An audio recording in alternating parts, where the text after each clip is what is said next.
Hey everyone, welcome to Talks of Thailand. My name is Jon. Today's story takes on a bit of a different twist to normal, and I can't wait to see how you guys react to this in the comments. Don't forget to subscribe to the channel if you haven't already, give the video a like, and let's get in to today's story. The first time I realised that I was being taken advantage of in Thailand, it was already too late. My pregnant girlfriend had called me one evening asking if I wanted a crepe. Just one of those Thai desserts that you see being sold on every street corner in Bangkok, and I thought how kind of her to ask me, and I would really like one. I told her which flavour I would like, and she hung up, and I went back to doing whatever it is that I was doing at the time, but it couldn't have been 5 seconds later when my phone buzzed again. I'd just received an SMS. It was from her, and the only thing it said was 109. Nothing else, no words, just that number, 109. I had no idea what she meant by that, so I responded to her message, asking for clarity. I may have even asked if she sent me that message by mistake, and the message was meant for someone else, but no. She responded back quite quickly, saying, 109 for you crepe, money, and that was it. That was when I had that first shift in mentality, that first shift in understanding, and a shift in what was even going on in the relationship that I was in, because I thought we were a couple. I thought we were a team. I thought we were working together towards a shared goal, because I wasn't 60 and she 20. I was 26 and she was 24. When I finally understood exactly what she meant, I had to respond yet again, saying, "Are you expecting me to send the money to you immediately?" She said, "No. I tell you, you give late to me." I must admit I did like her broken English. I found that extremely attractive and one of the things I loved most about the girls in Thailand. But anyway, aside from that, and given the fact that I had a very peculiar sense of humour, after she hung up that time, saying she would see me soon with this mythical crepe that had made me come to these realizations, I managed to find some loose coins down the back of the sofa, and together with 100 baht note, I placed it neatly on the dresser where she got herself ready in the mornings. I left it in a very prominent position. For a start, because I thought it was funny, and secondly, I wanted to have my own little dig. Nothing was mentioned when she returned, and I forgot about it. Yet I obviously didn't forget about it entirely, as it was always there, and a few days went by, and that money's gone, so obviously nothing else was going to be talked about. But what are you meant to do when you're in a position like that? What are you meant to do when you move to Thailand, full of dreams about what was going to be possible with your new life? Then you meet someone, fall in love with them, and you think everything is going according to plan. Then you find out that the relationship you're in isn't like you thought it was, even though you thought you were doing everything the right way before committing to that relationship. This was where my head was at the time, a long time ago now, and the fact that I'm still talking about this, and the fact that I'm still involved with Thailand, just goes to show what kind of grip it had over me, and what kind of feelings it gave me.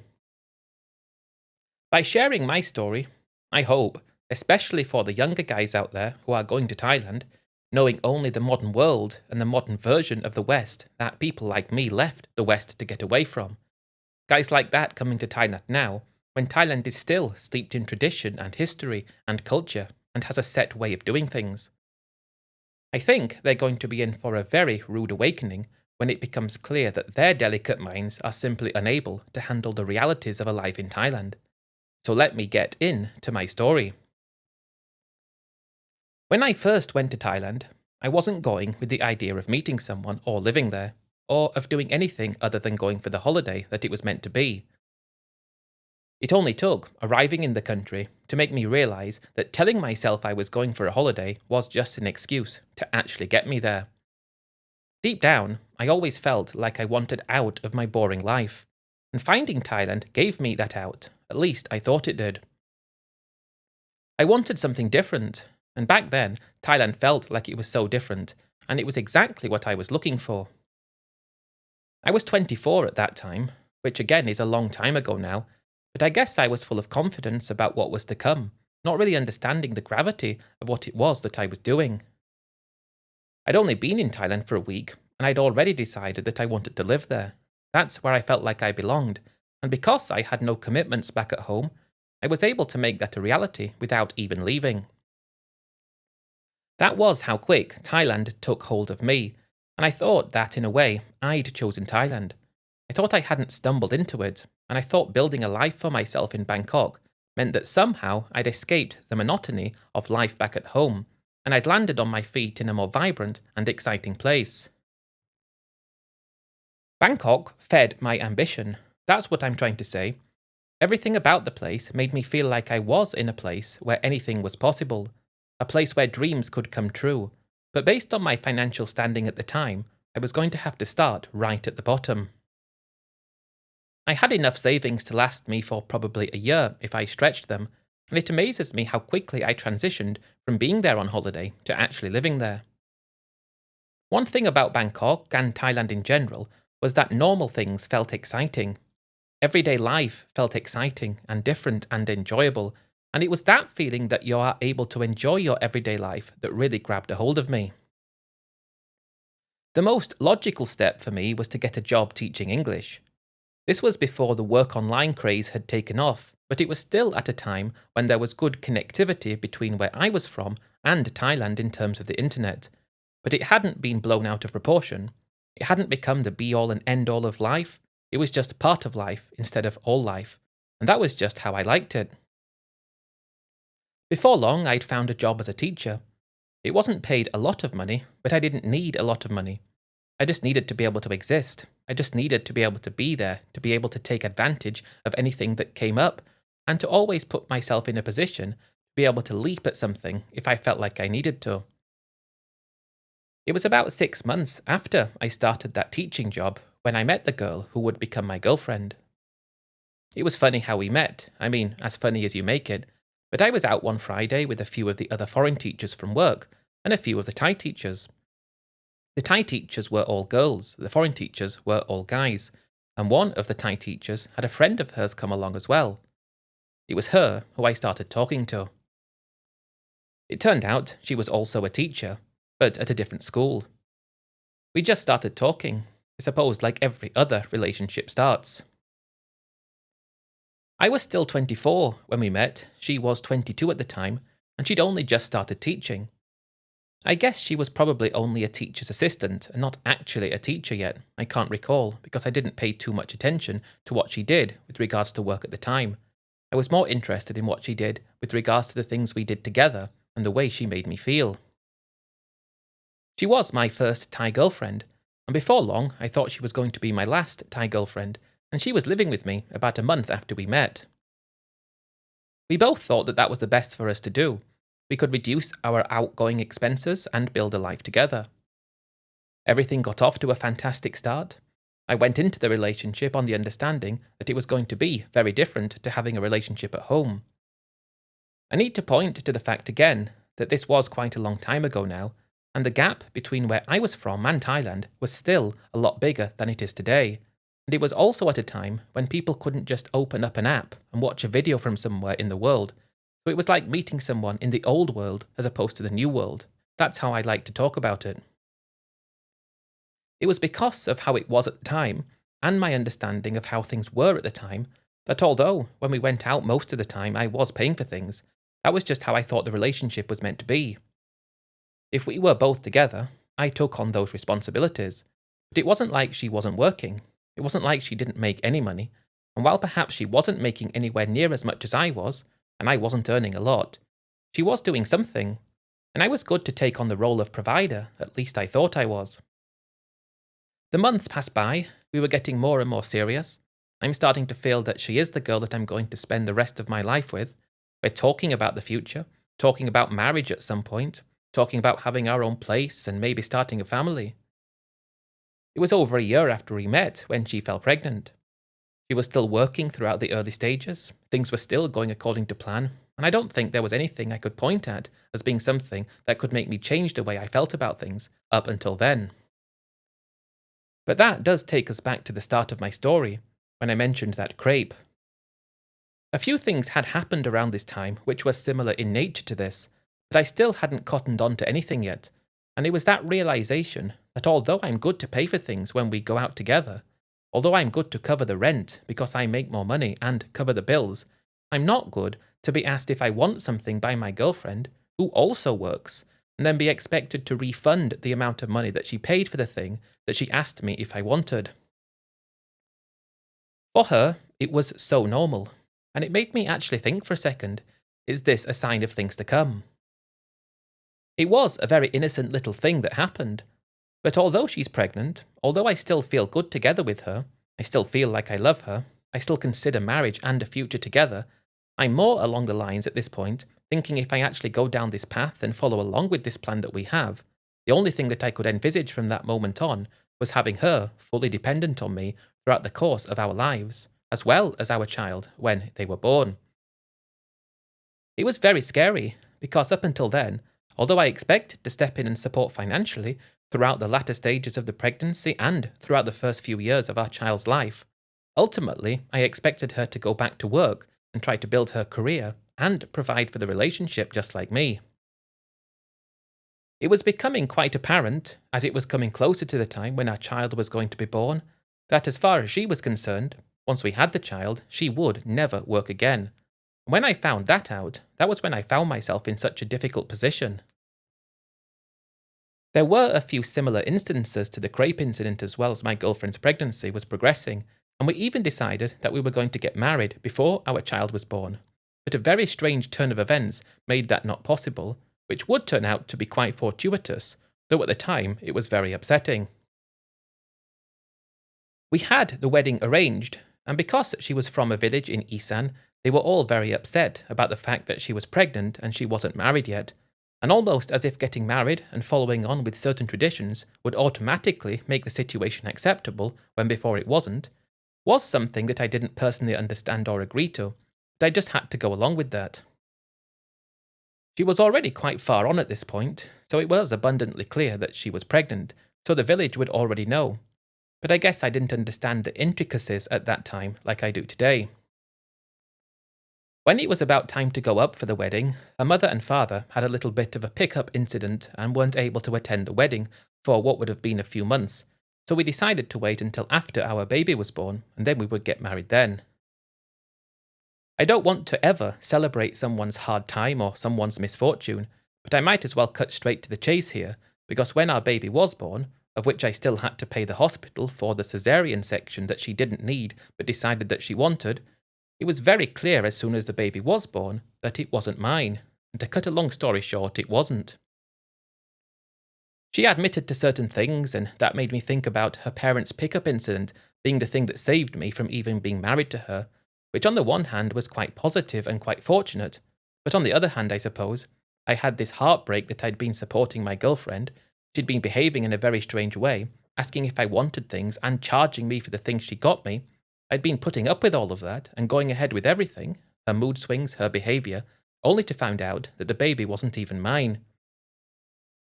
She tried to say, just one time, as if that made any difference. So as you can rightly imagine, that was the end of the relationship. After the initial shock was wearing off, probably a few weeks or so later, I realised that I'd actually dodged a bullet. I realised that I'd actually been very fortunate that that event happened to me, because it gave me an out. It gave me an escape at a time when I was actually wishing I could escape. But I was continuing because I thought it was the right thing to do. All of a sudden, I was free again, and that made me extremely happy and excited. But just because you're free again doesn't mean that you learned your lesson. I didn't learn my lesson, and although I promised myself that I would never put myself in a position like that again, I had a very powerful way of being able to convince myself to do something that wasn't in my best interest. But something like that didn't happen for quite a long time, because I felt like living for a bit. When I say I felt like living for a bit, I really took that to heart. And although up until my ex-girlfriend gave birth to her child, I hadn't been able to really save very much money out of what I earned, because I was earning such a small amount, it was when I wanted to start living for a bit, when I came to the understanding quite quickly that on a teacher's salary, while I could have a good time in moderation, maybe once or twice a week at the most, for the most part, I was sacrificing and saving money to make living in the moment a reality for those few days. I was still working at the same school, still on the same salary, and a typical week for me, at the time, would be Monday. Drink as much water as I can when I wake up to stave off hunger until lunchtime. a cheap box of noodles. I think they were 10 baht at the time, maybe 2 of them if I was exceptionally hungry. And then in the evening, I'd just buy something like khao man gai or pak kapao mu and get extra rice to fill me up, which meant I spent less than 100 baht on Tuesday and Monday. Same throughout the day on Wednesday, but that was the day I could go out and live a little, and the sacrifices I'd made on Monday and Tuesday, plus what I sacrificed throughout the course of the whole of Wednesday, meant that I was able to go and have quite a good time, doing close to what I wanted to do. Thursday and Friday would be more sacrifice days. Saturday I'd be out again, and Sunday would be recovering from Saturday, and if I was very careful, I could enjoy myself 2 times a week. I was enjoying myself. I was really enjoying myself. In a way, I was having the time of my life, because at the time, I was still in my 20s. I was good with roughing it for a portion of the week for the benefits that gave to me. After I'd done that for what felt like a lifetime, but was actually closer to 3 months, I was getting very bored of not having a direction, of not working towards a goal. Before, with my ex-girlfriend, we were working, at least I thought we were, to a shared goal, something that we were happy to sacrifice for because it would get us to a point in the future where we would be further ahead. But now I'm sacrificing for the immediate benefits of enjoying myself, and because I'm enjoying myself, that was why I was in Thailand in the first place, I thought the only thing to do would be to try to find extra work in the evenings so I could continue doing exactly what I was doing, still enjoy myself, but also be able to start putting little bits of money away to save for the future. Before long, I had managed to find a job in the evenings at a language school. It was every single day of the week apart from weekends, so that put to bed my going out during the week. But I had Saturdays to go wild, Sunday to recover, work hard, and that was my life for another couple of years it would have been, up until I reached 28. I had managed to put away a couple of 100,000 baht at this point as well. Because I'm in Thailand and considered myself somebody who would live in Thailand for the rest of my life, I'm considering what I'm saving and the amounts of money I'm saving as being suitable for a future in Thailand. Not necessarily an acceptable amount for what I would need back in my own country if I wanted to live there, but I was saving an amount that was enough for a future in Thailand. I placed very strong importance on that because it was always the plan to live in Thailand, and I knew how much things cost there. So if I'd saved up those few years what would be enough for a down payment on a decent condo in a decent area, if I was Thai that is and could even get a mortgage in the first place, I can't, but I'm just saying here, then I thought that was acceptable. The amount of money I saved and what it would have given me at home would have been basically nothing. And if I could think about any moment in time when I made a big error, it was understanding that in Thailand I can't make as much money, I can't have as many things, I can't set myself up in the same way as I can at home, I can't save as much money, and I can't have a future at home if I commit to Thailand. I'd already committed to a future in Thailand, so I wasn't concerned about that or thinking about that. I know people make that mistake, and I made it. I was quite happy though, at the time, getting up to 30. If I worked even harder, perhaps I would be able to buy a very cheap condo. Not in the best location, but somewhere that would be mine, where I wouldn't have to pay rent, where I could then turn everything into a snowball effect and start saving more money and thinking about what I would like my future to be. Granted, we were talking about 30 more years of work, but I was even thinking about it back then, thinking what I need is a couple of $1,000s a month, and I'm saying dollars just so it's easy for people to understand. A couple of $1,000s a month, and that's enough for me to live in Thailand. I think I made it my mission from then to get myself to that position however long it took, while still enjoying myself and not regretting being in Thailand, not doing the things that I was in Thailand to do, because if I wasn't doing the things I was in Thailand to do, when I'd already understood at this point the sacrifice I was making by committing to Thailand, then everything would have been for nothing. I was good with that. I was set up, at least I thought, and life was good. I was always open to changing my mind if something happened that gave me a reason to change my mind, and of course I changed my mind because I met another girl. I'd met quite a lot of other girls since breaking it off with my ex, but none of them gave me any feelings like it could be for something serious. But all that changed when I met her. We're going to have to fast forward a few years here because I was living the same life, pretty much without any let-up until I was 31. I didn't quite have enough at 30 to buy myself a condo, but I was getting quite close when I met her. But I stopped thinking about getting my own place when we met, just to see where things would go from there.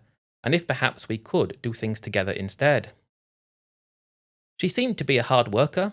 She had an office job working for one of the mobile phone companies, and I met her when I was out one Saturday in one of the clubs in Ratchada, where she just so happened to be there also, letting off steam after a hard week of work. I was still working the day job at the school and the evening job at the language school, and I was doing okay financially at this point. At least I thought I was, relatively speaking, to what people earned in Thailand, not necessarily to what people earned at home. I think it's worthwhile stepping in and talking about that here because it's important for anyone thinking about Thailand, because I was comparing what I was earning to professionals in Bangkok, Thai people who were earning salaries, and if at that time I was getting about 70,000 baht a month for everything I was doing, comparing that to an experienced office worker who was getting perhaps 25 to 30,000 a month, and this office worker had been to university, was educated, and came from a reasonably okay off family, it gave me the false sense of security that I was actually doing very well. Forget the fact that at the time I was earning the equivalent of under £1,000 a month, based on the exchange rate at the time. Any of you old school guys in Thailand will probably know when I'm talking about now. This is a long time ago, just when Thailand was perfect. But like I said, I still had the internet, still had things, but just enough. But anyway, that's besides the point.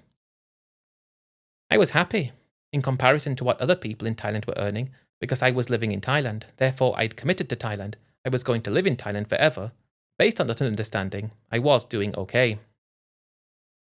My new girlfriend, on the other hand, was earning 25,000, which she was extremely happy with, but it meant that if we added things together, we were close to 100,000 a month, which for a couple in Bangkok at the time was very, very good. We didn't rush into things. We didn't move in together straight away. I was living closer to Lad Prao, she was in Ratchada, and we spent time at each other's places. Mine was better than hers, but she was able to afford her own place, only a small one, and so I want to get across here that I wasn't getting serious with a bar girl or anything like that, but I did think that what we had could be something great. She was 26, so about 5 years younger than I was at the time, and she seemed to be very switched on, like she had dreams which she was working towards. But it was also clear that her family played a big part in her life, something that I had gotten used to by this point, being in Thailand, and dating in Thailand, and spending time with girls in Thailand, how family was so important. Regardless of how long I stayed in Thailand, I would never be able to wrap my head around the family side of things. I know how it works, I understand it for what it is, and it is what it is, but I'm not saying that I agree with it because I don't. Aside from that, I liked her, she seemed to like me, and we slowly started spending more time together. Usually, that involved her spending time at my place, and after about 6 months of knowing each other, which I thought was a decent amount of time, she moved in. We hadn't really talked about the financial side of things, and I guess I should have learned my lesson from the last time, but I did somehow expect her to offer to pay a portion of the rent. If I earned, for example, 3 times what she earns, I pay 3 times the rent, 3 times as much for the electric bill, 3 times as much for everything. So if we go out 4 times, I pay 3, you pay 1. This is what I was expecting. I didn't say that to her when we were dating originally, and when we weren't living together. I was always footing the bill for things, but I honestly thought that how we were living together, this is how it would work. I didn't want to force anything or push anything or tell her this is what I expected. I just wanted it to happen naturally, and of course it didn't. After she'd been living with me for probably 3 months, I wanted to try to get to the bottom of why I was paying for everything and she wasn't, because in essence, her moving in with me was a net benefit to her and a net negative to me. Fine if I wanted a traditional relationship with a stay-at-home girlfriend and wife who would never nag me, but not really fine if I wanted to build a life with someone who I thought I had things in common with. She just said that that's not how things worked in Thailand. She was the girl. What's hers is hers, what's mine is ours. And the way she said it, I thought it was a joke because it was so blunt. It was so forward. When I realised she wasn't joking, and what I thought about things were very wrong, I couldn't unthink the way she said that to me. I really liked her, that was the problem, and it really did seem that she liked me, because although it was apparent that she expected me to foot the bill for absolutely everything, she always pointed to the fact that she had a job and she was working, and she was trying her best too. She always pointed to the fact and used it as an excuse to not do things with me. It was like she wanted to be able to use the excuse that she was working when it suited her, but she didn't want to use the fact she was working to help support the relationship financially, which to me was something I couldn't wrap my head around. But I really did like her, so I continued to move ahead with the relationship, even if perhaps I knew there was something very wrong there that I would never be able to stop thinking about, or stop being upset about. Although we probably stayed together for another year after that, at this point, having had two quite serious relationships, I mean very serious relationships in Thailand, now the second one had come to an end, and it tore me to shreds, because I really did love her.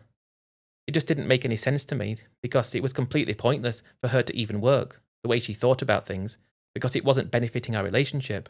It was benefiting her and her family, and she was using work as an excuse not to be the most exciting girlfriend she could. I would have been happy if she paid her way and with any excuse she had if it was to be too tired to do something, but not this way, and the arguments got worse and worse because of that, and we both decided to end it. And at this point, it just felt like I couldn't catch a break. I could have already been 33 at this point. I had probably, based on all the hard work I was doing, got to about 6 figures in the bank now. Well, 6 figures in baht, and I can remember that feeling like it was such an amazing milestone, and I was really proud of myself, but wondering why I didn't have anyone to share it with.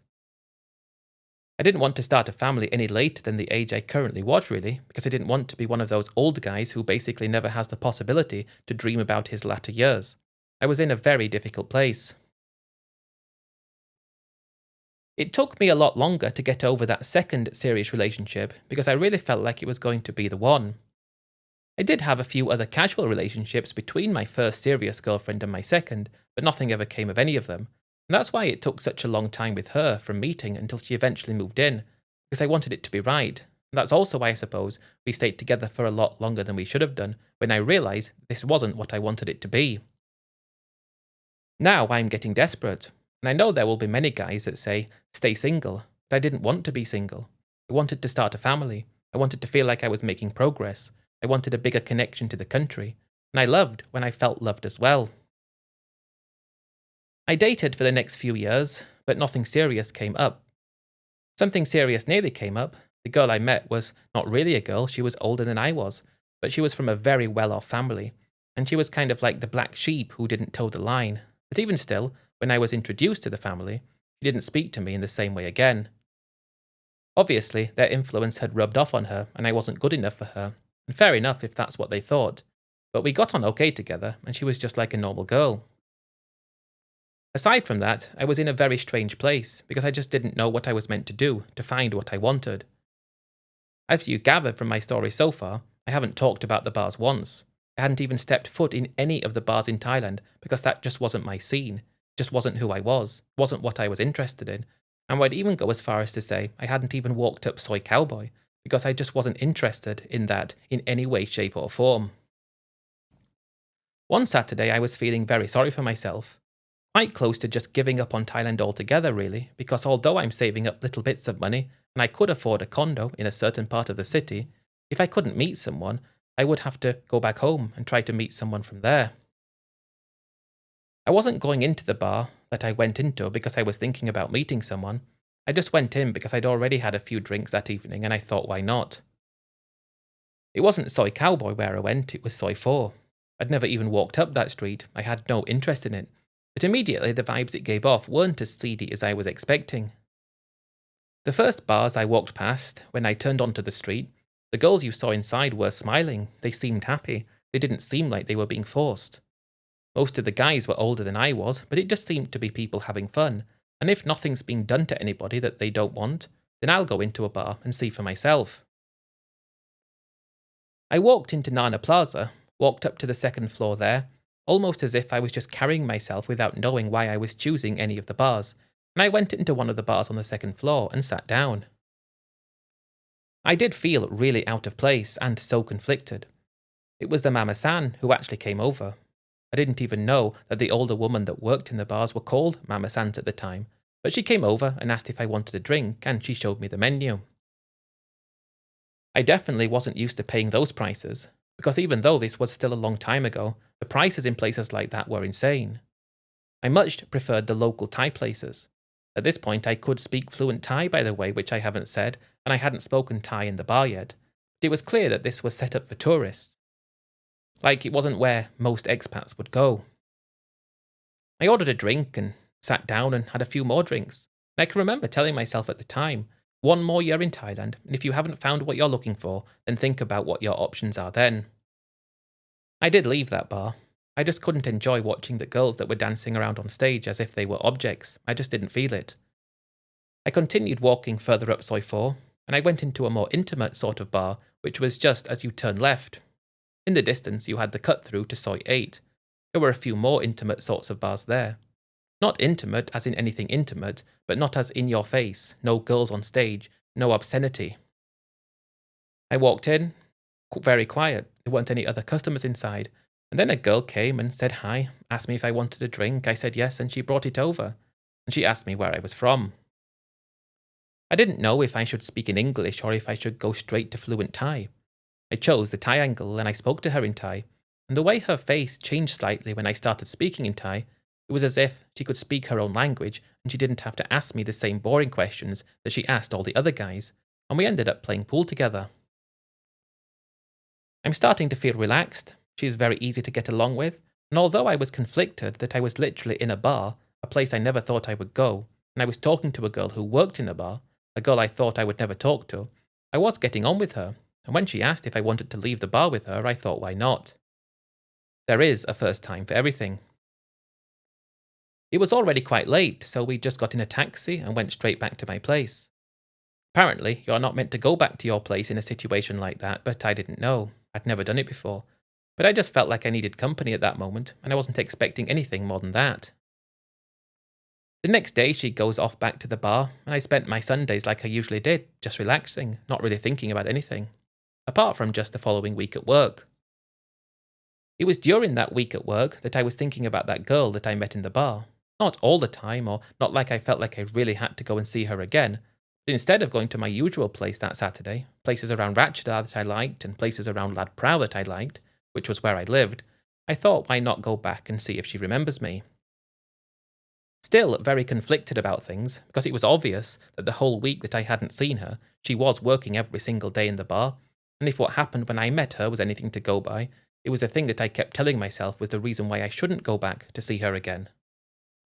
But as much as I didn't like that side of it, by the time Saturday came around, I was actually really excited to go back and see if she did really remembered me and see what it would be like if it was the same as the last time.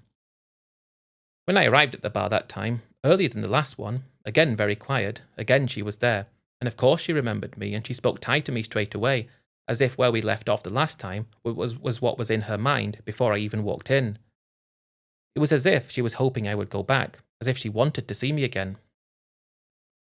I managed to put to the back of my mind the thoughts of the fact that this was a bar and she worked there, but if I forgot about that, everything else just felt the same as every other girl that I'd started to feel things for in Thailand up until then. We actually left and went for something to eat, talked a lot more this time, and I found out some interesting things about her. She was actually from a province called Chiang Rai, which is right up in the north of Thailand. She wasn't from Isan, which was something I found fascinating because I hadn't been to the north of Thailand yet, and the appearance of the girls from there was different. I suppose I found her very attractive, and we were just talking, and I felt like I was getting along very well with her. We went back to my place again and spent most of Sunday together before she went back, and I got ready for work. We hadn't exchanged contact information yet, but after she left that time, I was starting to develop feelings for her, which at the time I was very upset about, because I was so conflicted, knowing that I met her in a bar, knowing what she did when I met her. She was 26, by the way, and she'd been working in a bar for about 5 years, so I knew exactly what that meant, and she was always honest about that.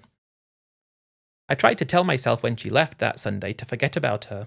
It was fun while it lasted, but it's going to be with you forever if anything ever happens that was serious. Because I had those thoughts at the time, and that's what I promised myself I would do. By the next Saturday, though, she was all I thought about, and I had to go back to see her again, which I did, and we did another repeat of that. And that was when I told her that I liked her and I had feelings for her, but I also told her the 100% truth. And when I met her, that was literally my first night going into the bars, and she didn't believe me, but it was true. I told her I still had pictures of my old girlfriends. I told her everything about me, about everything. And when it was clear that she did believe me and she knew I was telling the truth, she said some things which at the time made me feel sick and want to run away, because she'd said how long she'd been working there, She talked about the bad things that had happened, good things that had happened, things that she'd been promised, and it was quite clear that for every casual girlfriend I had, from her perspective, she was probably 100 times more experienced than me. Although I wasn't impolite, I had to tell her to leave because I was just not able to come to terms with that. Unfortunately, when the next Saturday came, again she was all I was thinking about, and I had to go back to see her again, just to see if I felt better when I was with her, and I did. She just made me feel like the best version of myself. She made me feel happy. She made me feel content. She made me feel wanted and needed. And that was when I started seriously considering perhaps I should ignore what everybody says about girls that work in bars, and perhaps I should be open to the possibility that this could be an actual relationship that could work and be what I want it to be. When I saw her that time, and she was back at my place, that's when I actually spoke to her, told her how I felt about everything. I was honest about everything, told her I expected her to be honest about everything, even if it would make me uncomfortable, and she said she agreed with that. And by the next Saturday, she was living with me after having stopped working in the bar. This was the quickest I'd gotten serious with a girl in Thailand. She used to work in a bar. I knew lots of really uncomfortable things about her, but I didn't care. I mean, I did care, but not enough to stop me from doing what I was doing. At this moment in time, I'd been in Thailand for approximately 10 years. I hadn't really left the country, apart from in the early stages to get the correct visa that I needed for teaching, and I was good with the fact that I hadn't left the country, but I wasn't good with the fact that I still hadn't found someone for a successful relationship, but now I felt maybe she could be the girl for me. Although she moved in with me very quickly, that was more of a logistic side of things. If she didn't move in with me, she would still have to work in the bar, so that's why it was as quick as it was. And I think it sped up what I still would consider the courtship stage of the relationship, because every time I came back from work, she was there. Every time I left in the morning, she was there. It wasn't like other stories I've heard, where the guy says that he was working, he met his girl in a bar, he wakes up in the morning at 7 to go to work, and she doesn't even wake up to say goodbye. Sometimes he comes back after work and she's still in bed, and they go out together, he pays for everything, and they go back. She claims to be tired and he's been taken advantage of. I'm saying that what she was not like that at all. She was the exact opposite. Although I was only living in a small one-bedroom place, very early on, when she knew what time I woke up, she started waking up before me. I didn't ask her to do that. I would never in a million years ask somebody to do something like that for me. But she was waking up before me, making coffee, making sure it was ready for me by the time I woke up. She'd make breakfast if I wanted it, and she'd say goodbye, see you soon, have a nice day. She'd send me messages throughout the day asking how I was, and I'd respond. We'd speak at lunchtime, and when I arrived back, the place would be spotless, and she would ask me what I wanted to do that evening. Do you want to just stay in and let's relax together and eat here? Do you want to go out and eat out? It was like she just wanted to make me happy. In return, she wanted to be looked after. And because I was looking after her, given the fact she wasn't working anymore and therefore didn't have any money, and I suppose, although I was very conflicted about it, I did agree to give her 10,000 baht a month as soon as she moved in. But in return, she gave me peace of mind. She gave me nothing to worry about. Like I'd return home from work and she wasn't there, or she'd go out and come back drunk or anything. It was like she'd committed to me and I'd committed to her. Although I was having to give her some financial support for things that she needed to pay for, there were obligations she had. She was giving her all to me to put me in a better position to have even more desire to work even harder than I already was, which is something that happened over the first year that we stayed together, which was a year spent without even thinking about taking anything more serious. By the end of that year, I was earning about 30,000 baht per month more than I was at the start of it, and I felt energized, like I had even more capacity to make even more money, and yes, she was getting 10,000 baht a month out of me, but I pointed to her as the reason that I was able to make more money in the first place, because she made me happy, she made me not have to worry about anything, and she made me content.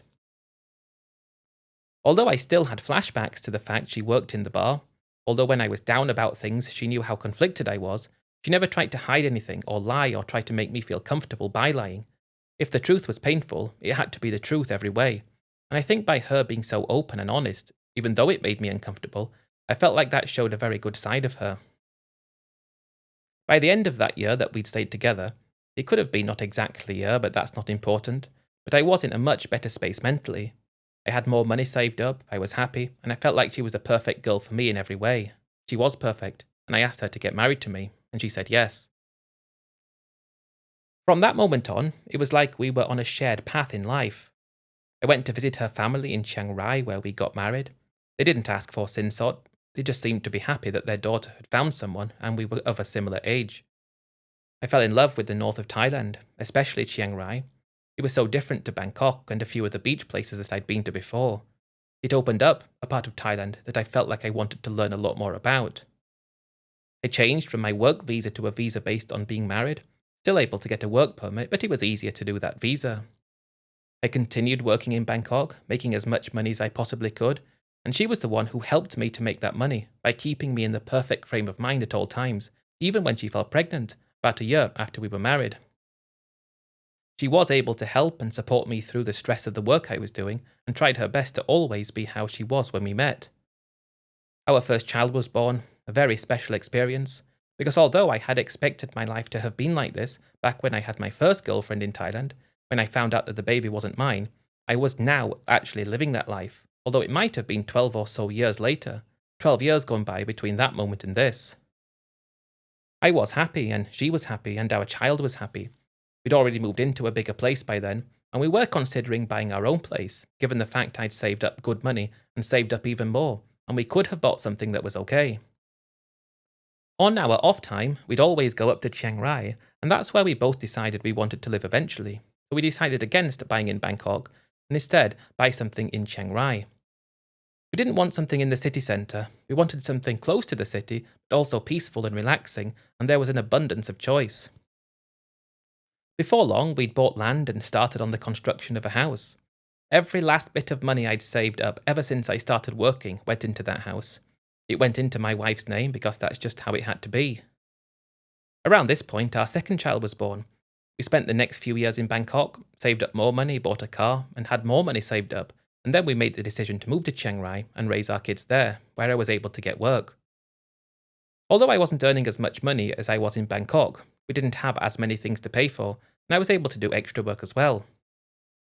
My wife has always been perfect. She never tried to start a business, she never tried to do anything apart from be the glue that stuck our family together, and as of today, she is the best thing to ever happen to me.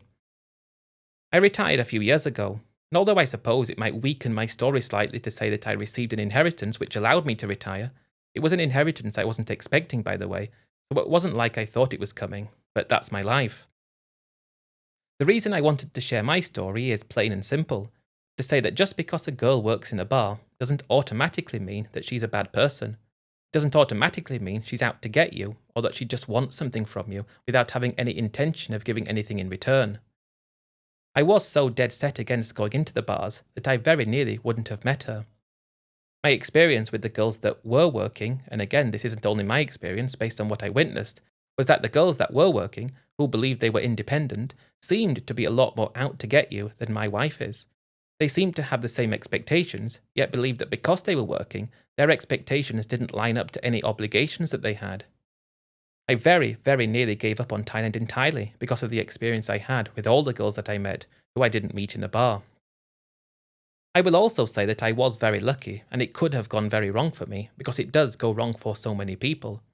I will readily admit that it could have gone wrong for me, but I also don't believe I would have done what I did if I didn't feel the way I did feel about her, or if I didn't witness the things she did for a very long time before I got comfortable enough with the situation to do the things I did. I will leave you by saying don't set your own beliefs based on what other people say. Have your own experiences, do your own homework, do your own research, and live your own life. And take the advice of other people very seriously, but also understand that there are exceptions that can happen, and I believe I am one of them, and my wife is one of them too. She was the best thing to ever happen to me, and the girls that didn't work in a bar, who I met before her, were the worst things to ever happen to me, so you can take from that what you will. Thailand is the best country in the world. To me, Chiang Rai is the best city in the world, and my wife is the best wife in the world, and I bet there's nobody that would ever be able to convince me otherwise. Thanks for tuning into today's story, guys. Really do appreciate it. If you're interested in exclusive content from both Thailand and the Philippines, please consider supporting my Patreon. The link is in the description. Patreon is going to be the place where I can continue bringing human stories to you guys well into the future. Thanks for watching, really do appreciate it, and I'll catch you in the next story. Cheers, guys.